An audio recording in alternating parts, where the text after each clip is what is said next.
With that statement, do you find it difficult for non-black officers to patrol black people? Yes, 1,000%, 1,000%, because they don't understand, they don't understand our culture, and they grew up a totally different way, and it's just like things have to be their way or no way. It's like we have a lot of different morals and things how we do things, and Just talk. that's Like it. Yeah. you think it's yelling, and they're just getting. This is how we Correct. talk loud in certain things. And I also think it's like a form of, the old slavery. It's like everything's being passed down on them, and that they're kind of treating us that way. It's not like how it was back then, but it's like a different form of slavery to me, Right. if you ask me. It's still bow down. Correct. I'm your master. Exactly. If you don't, I'll beat you Basically, yes. or throw you in jail. Correct.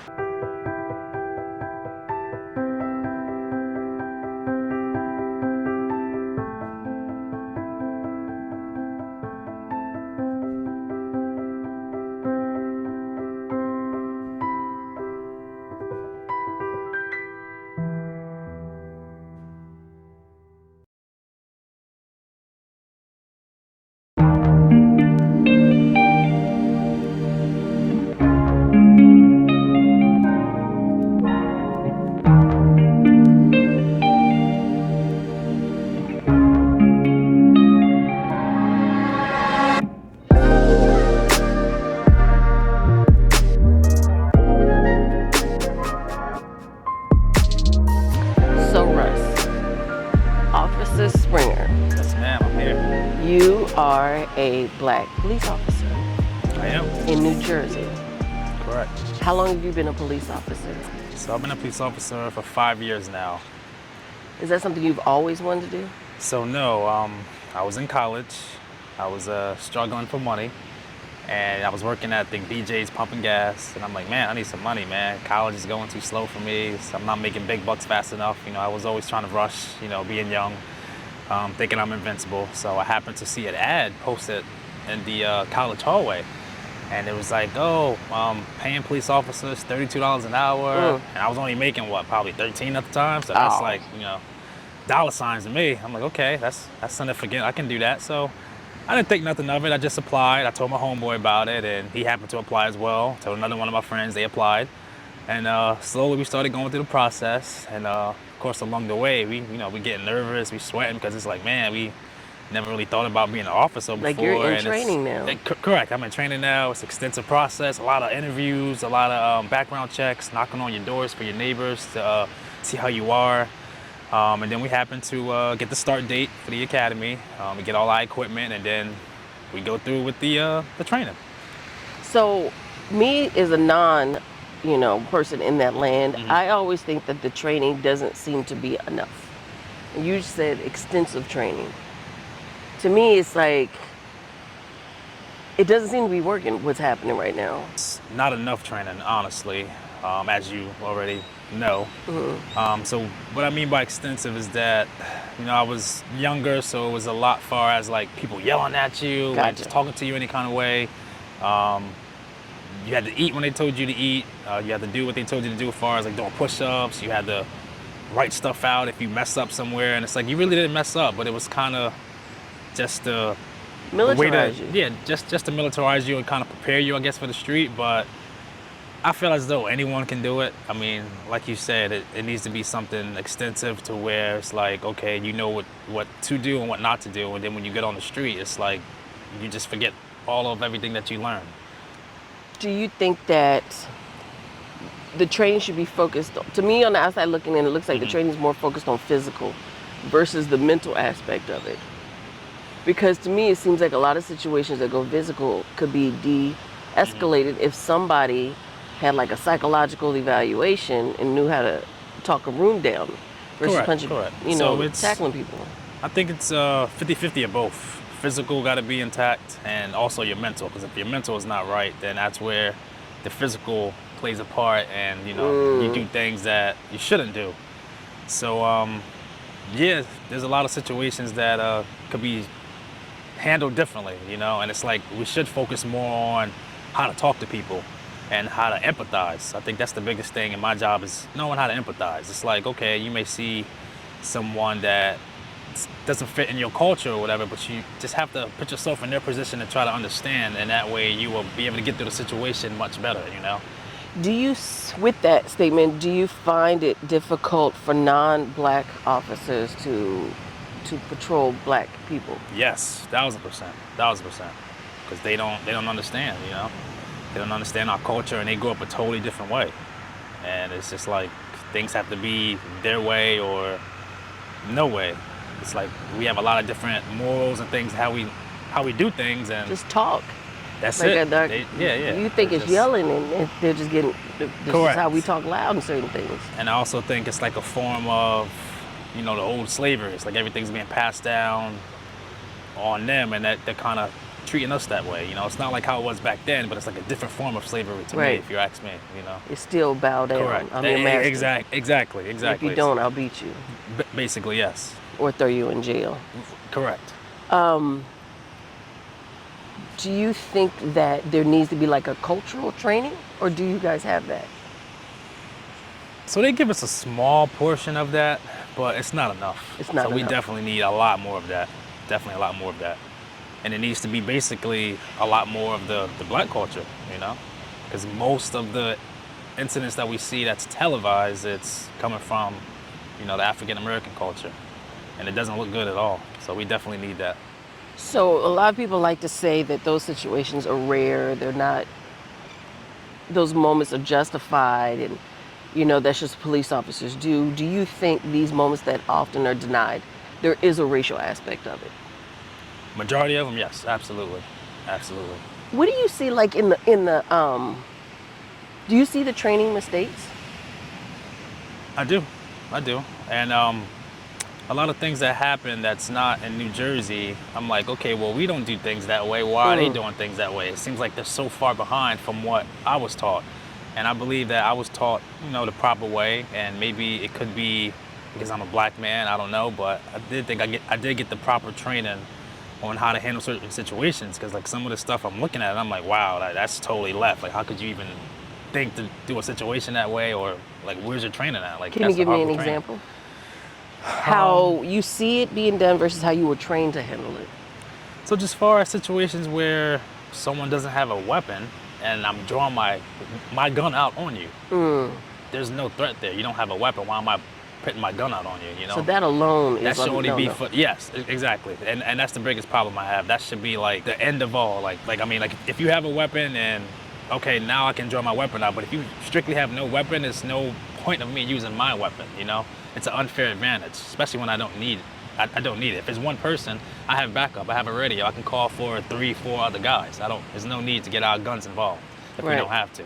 But I think some people, that's just how they were trained, and it just puts them in a position of, okay, well, I'm macho, I got a gun, now you're gonna do what I say now, because I have my gun out on you, and it just doesn't work that way. That's not how you treat someone. Do you think it is a fear of black people, or do you think it's a superiority thing? Because they like to say it's a threat.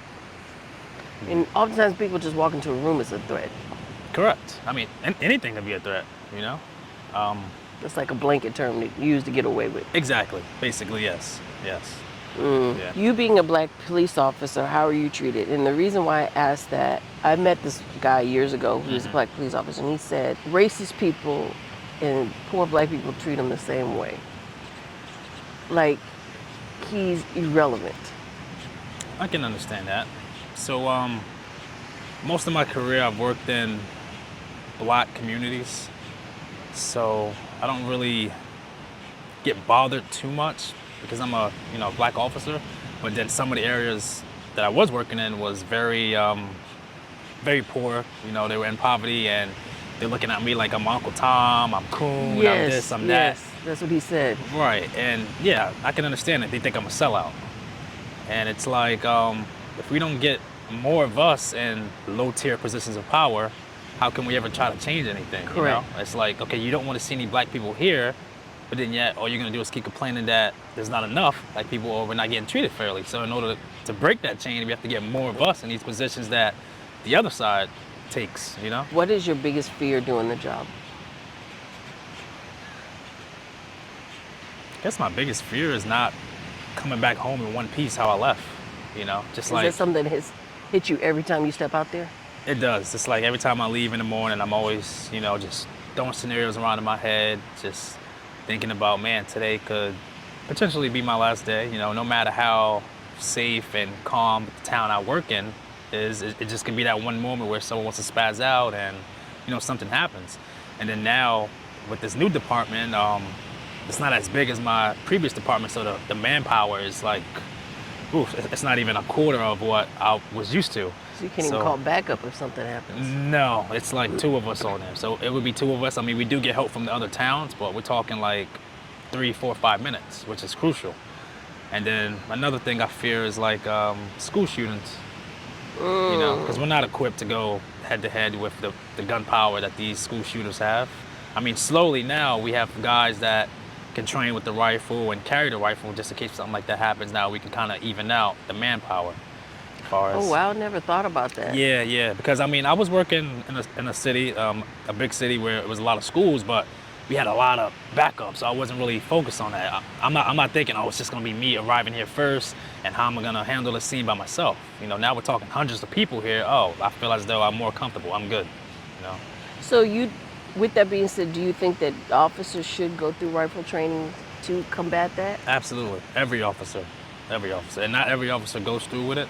And again, this goes back to training. You have some guys who can't really drive that well, can't Right. really shoot that well, but yet these guys pass and they make it. So like you said, the training isn't enough. It's like, okay, if I see you can't do this, it's like, why am I pushing you through? Right. And you do see that. The Yeah. folks Oh, just yes. getting pushed through. Yes, absolutely. And but no, we had certain people where halfway through they messed up their ankle, whatever, and then they're sitting out, and I see you at graduation. I'm like, wait a minute, you didn't do as much work as I did. But you made it through. Exactly, but you made it through. You mentioned that you see a couple folks get pushed through. Do you think they get pushed through because of desperation? Or do you think that there is a good old boy mentality, we got to get our own in? Because on the outside, that's what I feel it is. So I think it's definitely both. And especially because it's like, depending on who you are, they see your situation, it's like, man, I know your background. Some of them kind of know each other, and it's like, oh, I know, you need this. You have a big family, you need the money, the benefits or whatever. So let me try to do what I can to kind of push you through so that way you can excel. Gotcha. Because basically after the hard part of the training, you won't have to worry about doing this again. And you should. I mean, especially physical fitness. I mean, we're talking, once you start your career to try to be a police officer, that's the only scheduled and mandatory training you have to take. Now it's up to you. Really? Yeah, we have plenty of guys and women who just look like donuts. I mean, you push them, they might just start rolling. It's like, take care of your health. I'm telling you. Because it can save your life. Yes, it could save your life. It's like, and then you got to think about it this way. It's like, okay, I find myself as in good shape. I see my partner. It's like, why would I want to work with you? You don't seem like you will be able to save me. Gotcha. You know what I'm saying? If I need backup, you don't seem as though you're gonna be able to do anything for me because you're not fit to. Gotcha. And then now you're risking my life and not only the public's life. So how can you expect to save? I know in the military they do like fitness tests every once in a while. You think they should implement that in the police? Absolutely. I think it should be twice a year, the same way that we have to qualify for shooting twice a year. Okay. It's not enough, but we still do have to do it twice a year. So I mean, it is something. Do they do mental spot checks? So now, a lot more, as time goes on, they're doing a lot of mental things. We got like hotlines we can call. We got doctors we can see. We got like free therapy. Because, back in the day, they didn't do any of that. It was, oh, I'm a man. I don't need none of that. You just, suck it up. But now today, with everything going on, with officers, committing suicide and just how the world's going, they want officers to have their mental intact. Because again, it all starts with your mental, Do you think that touch came with more women being police officers? That's a good question. I don't know. I'm not sure, honestly. Feedback. What would be your indication that I need to go talk to somebody? Or what is something that you see in other officers Like you need to go sit down and Oh man. you need to make an appointment, pay your copay, sir Yeah, absolutely. or ma'am. So at my previous job, to be honest, it was some of the job, but it was mostly the management. Really? Yeah, it's ridiculous. It's like the job is tough enough as it is, but the management was straight up horrible. I mean, I'm just gonna say for what it was. It was crap. It was constant micromanaging. It's like, again, it's like you were a slave. It's like, no, I'm still a human being. I'm an adult. I have a job. But it's like you're on a string. They tell you what to do, when you can do it, how to do it, but they never tell you the why, and they never lead by example. You know. They were never leaders. They were just That's bosses. the horrible part. Never It lead me was- by not setting an example. I'm telling That you. won't work. I won't listen to you. It was horrible. So a lot of guys would get stressed out about it. A lot of guys would quit because of it. They would beat themselves up. It's like, oh, I can't take this no more. It's like, I don't know what to do. And so it's like those guys there need to use it and talk to someone, or just find a different department.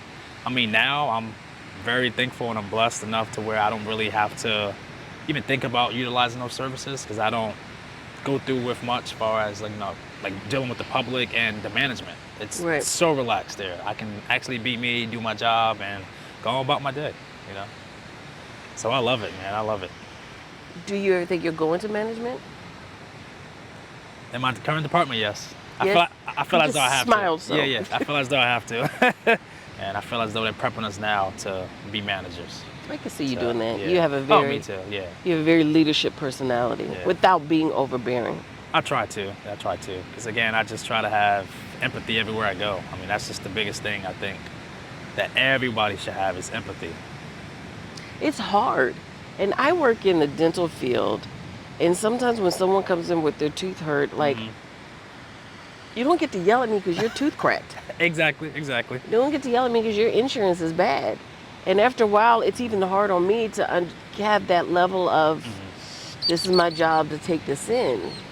So I can see how hard it is. Yeah. I can, Yeah, it is definitely gonna have. especially when everything you walk into is that scenario. Correct, and that's what I was dealing with at my last department. I mean, you explained it perfectly. Every situation was hard, and it was just straight BS. It's like, wow, like how do I, get through this? It's like I'm dealing with the job. Every situation is just nasty. Dealing with management, every situation is nasty, and then now, not even counting my personal life, I'm still dealing with things. So it's That's like, right. man, I'm just getting beat up all around. So I got to hurry up and get out of here. And how'd But- you make it through that? Because a lot of folks don't. So I always saw the light at the end of the tunnel. I always knew that I'm not gonna be here forever. There's always places hiring. I think the hardest part was just time, just waiting it out. And okay, is it time for me to go yet? Like, can I hear something back? Are you gonna hire me? What's the process? Like, what's the timeline looking like? Just getting out of there. Like I'm not a person that just, I think about short term. I always think long term. So like, okay, I understand I'm dealing with something negative now. So I just talk to the other guys who's going through the same thing, and Right. we talk, we vent. And then I always, see the light at the end of the tunnel. Like, no, I'm not gonna be here forever. I can't do it. I don't want to do it. So I'm gonna apply and work hard to be in a position where I'd rather be in. Getting out of here, going to a different department. Gotcha. Yeah. And I guess that's the good thing about being a police officer. You can switch departments. Yes, and the number one thing that I love about being an officer is that you can't, it's not like the public sector where you can lose your job like this, where they have massive layoffs. And I mean, it can happen, but from my experience and working in New Jersey, it would have to be something catastrophic for you to just Lose lose your your job. Yeah, and that's why I like the security of it. I That's love that. also the bad thing about it, because you got to do something real bad to lose your job. But to me, you would think you want it to be a little tighter because you're dealing with the public. What are your thoughts on women police officers? I think we need them. Really? Oh, we definitely need them. It goes back to what you were saying, that do I think that women is the cause of why police officers started to implement seeing someone, and women are much better than men when it comes to mental stability, Like for an example, it's like a woman can put up with so much of a man's crap for so many years without ever leaving or whatever, and then the second that the woman does it to the guy, oh, the whole world ends. They just gotta go somewhere else. Oh, I can't believe you did this, da da da. But it was like, wait a minute, you was doing all this to me. The second I do one Right. thing, it's like, so we definitely need women, because remember, whether you're a mom or not, women knows how to nurture, they know how to provide, they Correct. know how to take care. Correct. So We can read between the just lines. exactly. Like I know you yelling, but calm down. Exactly. And there's been a lot of situations where it's like I respond to a domestic or fight or whatever, and the women step in, they know how to calm people down, you know? So to go on to that, so I'm a firm believer of if you see a domestic situation, mind your business, because you don't know their scenario. If they're doing this in public, they're probably doing this in private, and you don't want to get hurt when she turns on you. I'm assuming it's her that's getting, Hmm. hurt, because just stay out of it. It's not your business. What do you think about like if you see a situation in public, I feel as though the only thing you should do is just call. just call. Like, I feel as though you can mind your business by just not being involved, not, I guess, interfering, because I don't want to ever tell someone to, risk your life and go do Yeah. something, because that's not really your place. I mean, that's not what you're there for. That's why we have the police. But just call. That's it. Just call the phone and say hey, and then let them worry about it. Go on about your day. As long as you know that, okay, I called, I tried. I mean, that's all you could do. Is call. There's this thing like a real man would step in and help, and you're being selfish if you don't help her. And I'm like, no, And, not my business. and listen, a lot of people say that, but they won't do it. Mm, They will not do it. A lot of people say that, but they won't do it. Oh, well, you should have helped. And it's like, you watch a video where something like that happens, like Yeah. you said, and people in the comments, oh, they should have jumped in, it should have helped. You wouldn't have did it either if you was in that situation. You wouldn't have did nothing. so you think a lot of people are allowed to talk? Oh, of course, of course. And especially depending on who the woman or the guy is, just, it could be this big old guy and he's, he just looks very scary and frightening. Yeah. And it's like, you're saying, oh, you should have just jumped. You wouldn't do it. You wouldn't do it. Yeah, of course not. You wouldn't do it. 'Cause you fear that something will happen to you and you will get hurt or harmed or something. Yeah, I wouldn't do it. And then you turn around and you done hurt her man, he in jail, now they suing you. The way that people are built, you don't know what's going on. And to me, people are grown. If she want to Yes. get hit every day on Tuesday at 3 o'clock in the It- face in her eye, she's grown. Exactly. And she knows what it is already. It's like, why are you still there? I mean, I get it a little bit. You may have family with the person, kids or whatever, but you got to do what's best for you. Do you really want to live like that every day? And it's like, I had one person who called and it was like, yeah, I saw this man and this woman and I tried to interfere and the guy punched me in the eye and I want to file a report. And why didn't you just call? Why are you trying to play superhero? It's not going to work out. Right. You Too see, many obviously stories. it didn't work. You got yourself hurt. Too you many know? stories of that. Yeah. Yeah. What do you feel when you walk into a domestic abuse situation? To me, that has to be one of the most heightened moments Yes. because you don't know where it's coming from. You don't know the real story in a lot of cases. And remember, a lot of my stuff is based on what I see on TV. Right. So, most of the legitimate ones, I get very soft-hearted. I'm kind of like, I gotta kind of catch myself on scene from not like tearing up because it's like the one lady called and oh man, she was beaten really bad. I mean, black eye everywhere, and I kind of felt really bad for her. And I kind of like shed a tear to wipe my eye, and she was telling me the story, and I'm just like, wow, I totally feel for you. This is when the guy wasn't on scene, but there's ones where the guy is on scene, and it's like everything is heated now. He's ready to throw blows. He's like, oh no, you guys not taking me out of here, because at that point, I mean, we have to, arrest him or her, and they're ready to fight. It's like they're not gonna go quietly without a fight because they're already in a very agitated Both state. of them, I got you, because Correct. they're Both of knuckling them. up. And then it's times where, like, if I get there first and it's just me and I'm waiting for backup, I just have two people yelling and screaming. I'm trying to keep them separated, and it's just too much. It's like, oh man, I can't do this alone. I need backup to hurry up and come. It's two of them, it's one of me. They're yelling and screaming. I'm trying to keep them separate. So sometimes I just have to back up and let them yell and scream until I can get the proper help, and then now I'll intervene again. So you walk into that situation Okay. and she's beat up. What are your steps to help her out after that? Like, what do you do? Is the offender present? Or Yes. she's Yes, the offender is present. okay. So first and foremost, we have to call the ambulance just to have them check her out on scene to make sure she's good. We have to pin him in handcuffs, put him in the car, and then when the scene is stable and secure, we have EMS talk to her and see if she's gonna go to the hospital or not, or if she's fine, if she's okay. We bring her down to the station. We have to fill out all this paperwork, charges, and then we have to give her the hotline number so that way she can call or we can call for her and just see what she wants to do. A lot of women, they don't want to do anything because it's like the baby mama drama. They go right back with them when we do something, and it kind of feels as though you're just doing a pointless job. There's plenty of couples in, oh my gosh, there's plenty of couples in my town where constantly going there, locking the guy up, locking her up, giving him a restraining order, giving her a restraining order. Then when it goes to court, they just drop it. Now they're back together, and then now we're back in the same cycle again 2 weeks later because they're calling again, and it's just like a big old game. And it's like, man, we're doing all this work for nothing. We try to give you these services, try to help you out, and you're not even utilizing them, you know? So It's just, it is what it is. yeah, it just is what it is, and it kind of gives you that attitude where it's like, oh, them calling again, and it's like, oh, we're not trying to deal with this. We already know what it's going to be like then because we already know the outcome of it. So, and I know you don't know every situation, every person. What are some things you think women miss when getting involved with those type of men? Or do you think women are just like intentionally being naive? Like you thought you could change them, or Wow, that's a good question. like the predator prey kind of thing? Because to me, when I see these situations, I feel two things. I feel like certain women have a scent on them. Like once they get into that, they're going to attract that kind of guy. And then I also feel that there are women that think that their cootie power is going to change him and calm him down like the Hulk. In either situation, it's like, no.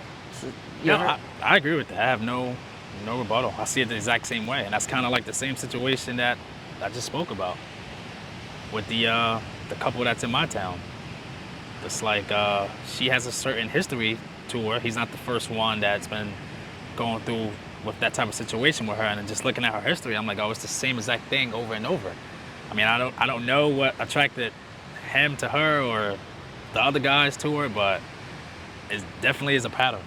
It's a repeated pattern. So there was an entire department that quit in one of these cities because they didn't want to wear cameras. They didn't want to wear cameras. I see your nose flaring, sir.